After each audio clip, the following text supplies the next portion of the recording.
in the positive sense of, as Lawrence was saying, you know, this chance to do some of the things I don't get around to, contact some of the people I don't have time to contact, and do some of those things that feel almost indulgent, like I was saying, the Wim Hof thing. It's almost like, do I love myself enough to carve out this space to just breathe? Yeah, that kind of thing.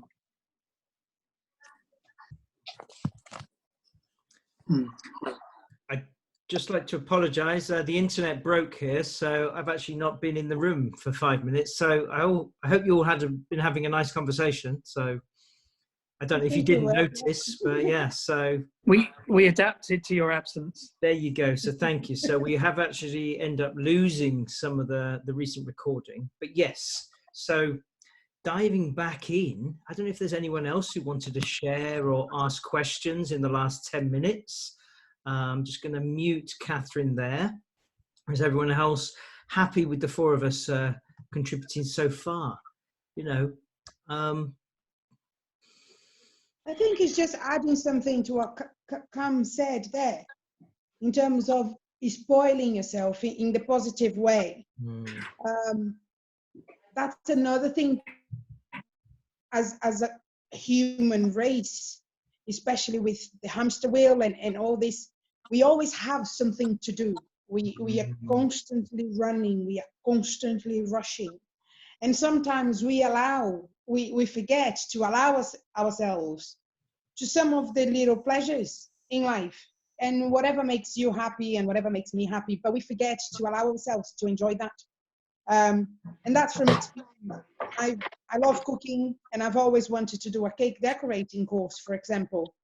But I was never allowed to have that, because I couldn't justify taking the time off work to do a cake decorating course, or spend that money, and it took me being out of work to say, do you know what? I deserve this. I can't have this. I've worked hard, and it is allowing yourself as well. It's okay to read a book that is not going to bring anything but joy to your life. It's not necessarily only educational or, you know, anything. And I think this is important to remember that we are allowed to do that. Yeah, and you know, I'd like to be sensitive to, there's a whole bunch of people, you know, I do other work in employment and skills as well, and at the moment you could say, you know, unemployment is at a historically low level. Not for much longer. The point I want to make there is some people are going, basically, it's a massive shock to the system. You know, a career that you might have loved, a job you love doing.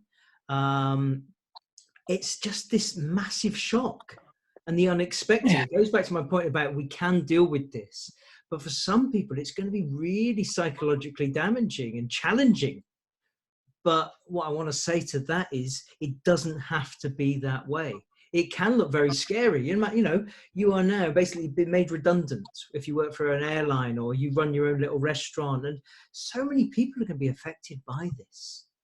But there's that aspect of we've got to hang in there. So what Fernanda says, yes, there is an opportunity to do something differently, to take it as that. But for some people, you know, they don't know how they're going to pay the mortgage. Those bills that have been mounting up, and it can be really scary. But I do know when we disappear down that rabbit hole of worry and overwhelm, we're definitely not in a place to be able to respond. We're probably not in a place to be able to reach out for help and support. So it goes back to this thing that for some people, this is going to be a massive shock. And we don't want to be pithy about, oh, it's an opportunity, you know, to learn new hobbies, to grow, for some personal development or a change of career. So go on. Yeah. Hi, this is Maria. Hello. Hello, my friend. Hello, Maria. So, hi, everyone. So I've been listening very closely to what you've all been saying, and I just love this idea of tapping into your resourcefulness and things like that, and especially for people who will have to actually pause what they're doing at the moment because there's no other way around it. But there's so many people out there like myself, who kind of either own their businesses or work in bigger corporations, and these people are having to crisis manage at the moment, and they're having to, you know, adapt to the new ways and to make everything, and I don't know, non-face to face, for example. So there are some businesses out there that can actually adapt at the moment and are crisis managing like crazy. So I was wondering if you had any kind of tips or ideas of how to manage this craziness for these types of people. Okay, so there's something here about being resilient, but obviously when there's something about recognizing what can I control.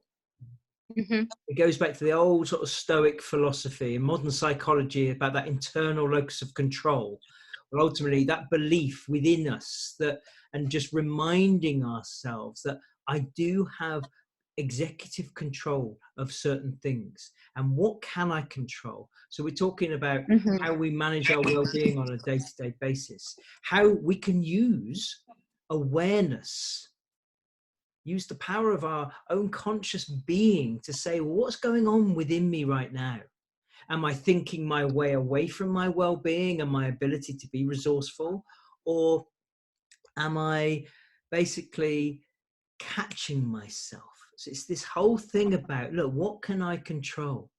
Well, as we all know, even taking a few deep breaths, even some good hygiene with IT, you know, who's not going to be on their phone in bed worrying about when's the latest news and what does all this mean? It's just bringing a bit of awareness to your moment to moment experience. Somebody talked about habits, because what I would also say, Maria, is, you know, we've all gone through challenging circumstances. So are we falling back into those reactive ways of dealing with stress or not dealing with stress? We've got to look inside of ourselves. This is why tips and strategies, we have to keep them quite generalized, but we do need to sort of be self-reflective here. So ultimately, I would add to that, stress, anxiety, overwhelm can be a little bit contagious. It can spread a bit like a virus. Yes. So how do we bring out that psychological immune system to play? And there are various tips, tools, and techniques you could adopt, but I would start with awareness. I don't know, maybe Cam, you've got some more from your point of view as a psychotherapist, how people can protect themselves to not just get so carried away and sucked into the world's stress, other people's stress. I really agree with you that almost the starting point is awareness, because if you're not aware that you've lost yourself and that you're overwhelmed, then what I'm observing is that people tend to go into probably not their ability to alter their world, but some kind of fight, flight, freeze. And as applied to coronavirus, I then see very all or nothing thinking. The one extreme is the people who are saying, you know, it's the end of the world as we know it, and they've gone into total kind of lockdown, shutdown, panic, you know, wearing gloves around their own home. The other extreme, the people who, there was a party a few days ago, and a friend of mine who's actually great at dealing with crises was saying it surprised him a lot of people were still hugging and kissing each other on the cheeks. So for me, the people who are hugging and kissing each other on the cheeks are probably, although if we measure their saliva, are probably as stressed. They're just expressing it really differently with denial. I could be wrong, you know, I didn't test their saliva. But so when I notice all or nothing thinking in myself, oh, I'm not going to cope with this, I'm going to lose all my clients. It's like, well, no, most of my clients will be happy to see me by Skype. But I'm also losing awareness if I say, oh, it's fine, I'll just switch to Skype. It's not fine. For some people, that's not how I work, and I work in a more body-based way. I use objects. It's going to be a big loss, you know, for the work, for what matters, which is, you know, with different clients, what works for them, what allows them to feel the work is worthwhile. So when I for me, all or nothing thinking is a real guide to whether I'm talking to someone who is in a state of awareness or whether I am. Yeah, that's a really good point, isn't it? And often it is that middle ground where, you know, it's exactly what you said then. That's that awareness. And, you know, Maria, to bring that to your point, it's this thing when, you know, when we are really stressed, we get into this really defensive and justificatory. It depends on our style. And, you know, I will give you 100 reasons why this is a disaster for my business. This takes up so much energy. And Kamlesh mentioned the stress response. Basically, we do not thrive. The stress response is there for a survival reason. It also gets us motivated as well. But the point is here, we're burning all that precious energy. So again, how can we catch ourselves? Because I've never worried my way to a creative solution, to a challenging problem, ever. But can we have the humility? And I want to loop back to right at the start of the call, because we're wrapping up quite soon, where Fernanda talked about ego. It can look like it's our circumstances and how it's going to affect our customer base and our cash flow and all this. If we think our feelings are being caused by that, we've given our well-being away. And ego has taken over because ego is saying, well, this is a problem and let's find the reasons. And it's going to take us away from that, basically what I said right at the start about the more we can be present to our experience, we're going to have access to those creative ideas, solutions, ways to deal with what's in front of us. Does that make sense, Maria? Our combined Yes, wisdom it does. there. And I was just also thinking about the fact that I'm hoping that there's going to be a common understanding just coming from everyone these days. So that can mean that people may end up more collaborative in the end. We don't know, but there will be this common understanding. I want to hope. Yeah, and that's a really good point, isn't it? Go on, Fernanda. I think it's just one little thing to add there to Maria's point. And the same way that we said today, stress is contagious. I think this clarity and calmness, if we can call that, because if you are out of a group and you are one of the, at that time, one of the people who are the most calm and aware, it will probably take you about 30 seconds, 40 seconds to judge, am I reacting? Yes.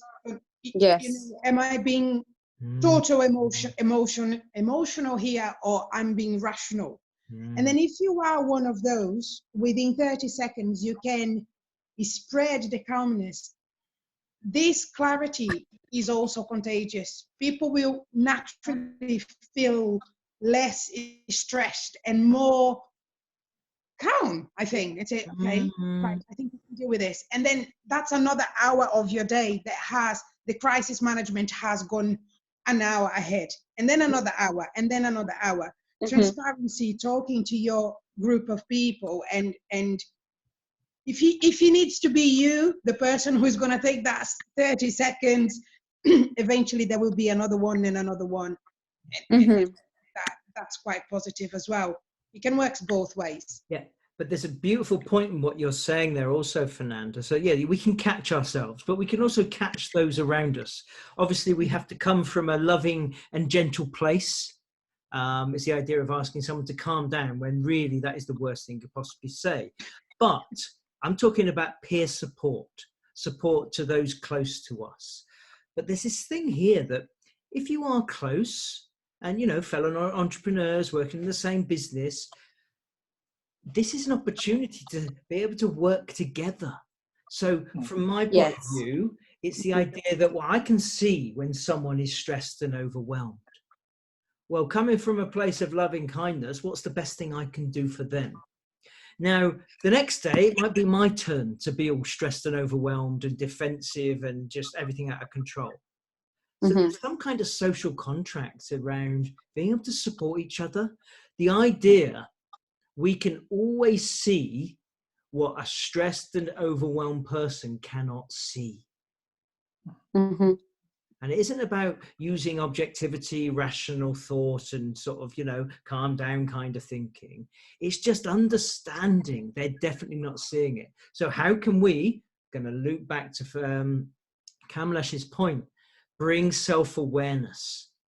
So when we most need to recognize the role of stress, overwhelm, and the role of ego in all of that is when we are least likely. Because stress hormones are flooding our system. They are contaminating our thinking. And we are making something up in our mind that basically is that big, a big catastrophe. And yes, it might be difficult and challenging, but what can we do to bring ourselves back to the present moment? So the idea is there, we can help each other. It makes me think, Lawrence, my half my family are Australian, and my uncle had a farm, and it was in the family for generations. And probably some of you know that Australia had years and years and years of droughts. And having had this farm for generations, in the end they had to sell it to a corporation that were coming in and buying everything up, really, for next to nothing. And every week, one of the local farmers was killing himself, usually him. And